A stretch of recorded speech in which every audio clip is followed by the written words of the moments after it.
Okay, give me 2 more minutes, okay.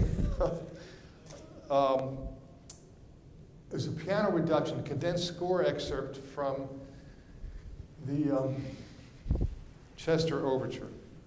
And I really want to play this if I can find it quickly.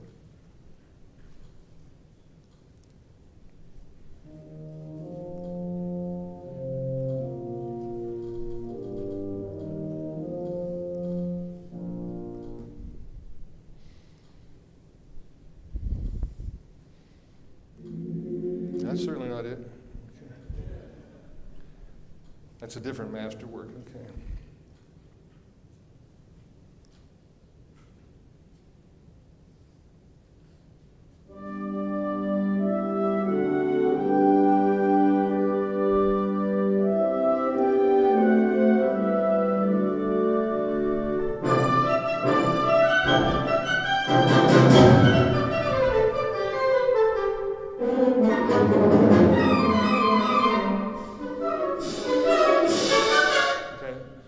We don't have time to go through the form. Listen, this is the first variation. At least some claim that's how they label it. Listen how it gets to this next section you're about to hear. We talked about how we connect things or not connect things.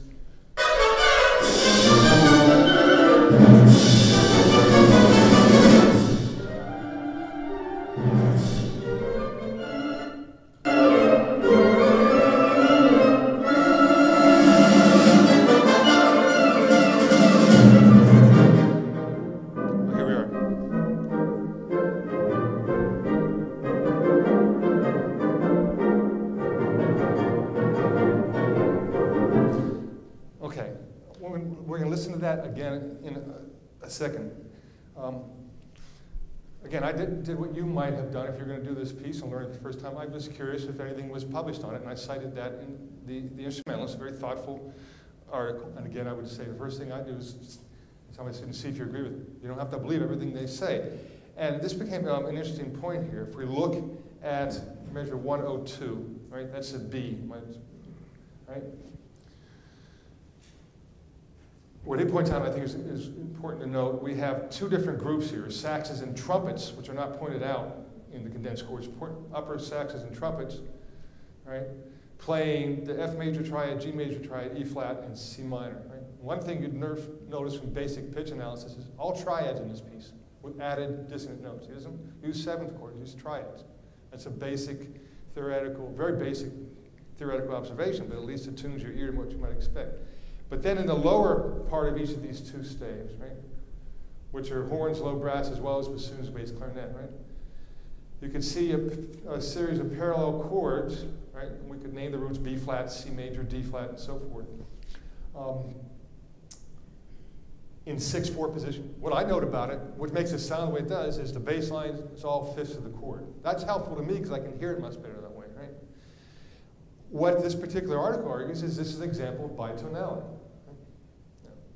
And what I will tell you is most theorists, and especially cognitive theorists, is they have dispensed with that term, right? Because all the studies suggest we don't hear tonality, but it's defined. It's not, you can't hear 2 tones, right? You can, if you have unusual situations that Ives creates, where you have distinct ensembles, right, in entirely different keys, but also different rhythms and melodies. But we still don't perceive what the 2 keys are. But what's of interest here, that was this particular author's take on it, and all the other writers talk about being polychordal or bichordal, which makes more sense. It's good to view those 2 chords. It's how we'd want to tune them, have the trumpets play, have the low brass play. But he argues we really need to have 2 distinct timbres there, right? And we can listen to this again. Every recording I listen to seems to work hard making sure we're not just rhythmically tight, but have a really good blend to it, right? And in typical quasi-tonal fashion, there's a lot of tandem to the trumpet and alto sax and the melody, which is good because they're the only ones that give us the melodic tune intact, and the bass line, right, which is very, very striking. So the interesting point there is, with a preconceived theoretical notion of what it is, he says, so you shouldn't blend those timbres, right? You should work not to blend them, right? But if you don't look at it that way, you're going to come to a much different conclusion, which was most of the recordings, right? And I think when everybody's in unison, the chord is a composite sound of 2 chords, but there's where you get into theoretical terms carry certain implications with them, right? And also reminded everything I learned isn't true. Just like, again, you can disagree with things that I'm telling you. We'll listen to that one more time.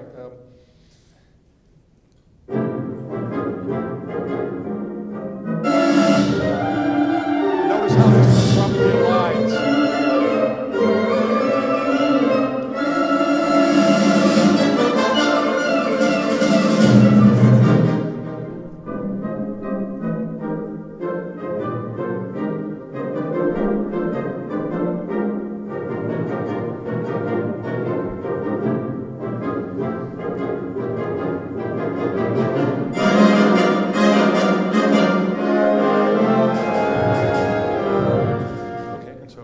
So I'm hearing, well, the way I hear it is the outer voices in particular and more of a blend. And I couldn't find over 5 recordings. I listened to one that tried to say that hear distinct timbres.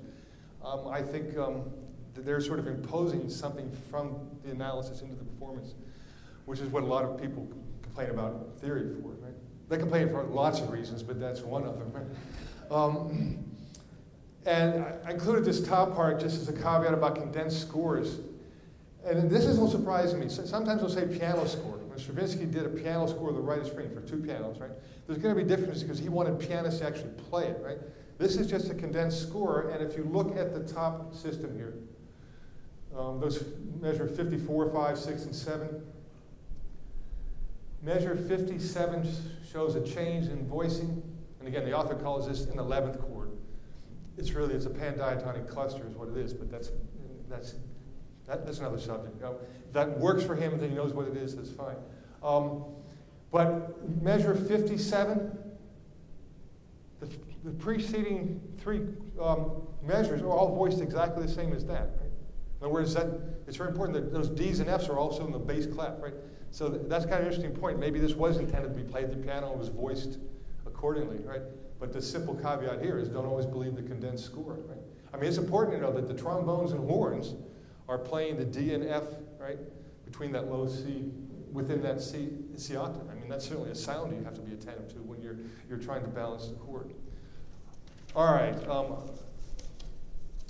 Do you have a blank? And I'm going to wind this up now, John. We have to take a break and get on. I had this blank sheet of, I wanted you to fill out if we had time, right? But what I've been, is to Schumann Chester Overture, I mark where the big junctures are, right? And that's the main thing you got to know. One thing I would say about formal labels, people have different terms, even different forms, but they're usually talking about the same events, right? To what extent that influences how you shape your sound conception is again, varies. But all I would suggest you might try on your own, if you want to do this. What you'll read is this is a theme and variations as well, and there's the tune. We all know, I assume you know the Chester Overture starts with the woodwinds and then the brass. It's much longer than the orchestral version, about twice as long. In chorale-like manner, this nice G major, E flat, very striking modulation. And then we have theme and variations, right? So there are 5 variations, so we're told, right?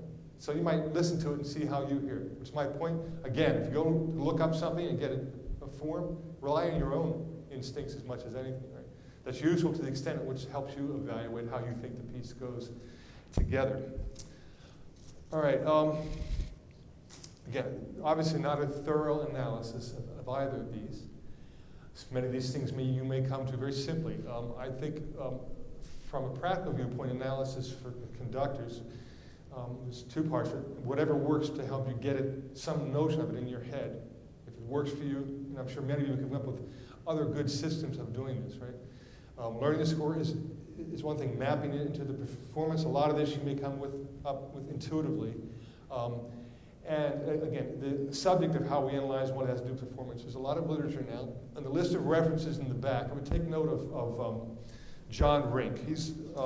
I've done research and done papers on this area myself, and his is amongst the best writings. So you might take if you have one to take a look at, his books, his writings on analysis. But one of his points, which I really liked, he made early on, is theorists talk about all this rigorous analysis, but performers are actually analyzing all the time. It's a different type of analysis. So when we evaluate performances, which is another type of analysis, or we think about performance from an analysis viewpoint, I think you're doing analysis of some kind. Right? That said, I think sometimes systematic and a little more rigorous analysis is helpful, especially to solve problems. Gee, I can't make sense out of this. How do I make sense of it? Right? Whether it's rhythmic shape or pitch shape or what have you. So those are for your future reference. If you have any questions, you can send them to me if you have some burning questions. I have lots more handouts. This is, again, I do an entire course on this, so it's hard to do it in 50 minutes or so. And I'm sure I raced through a lot of stuff, but I appreciate the opportunity to talk to you, and thanks very much.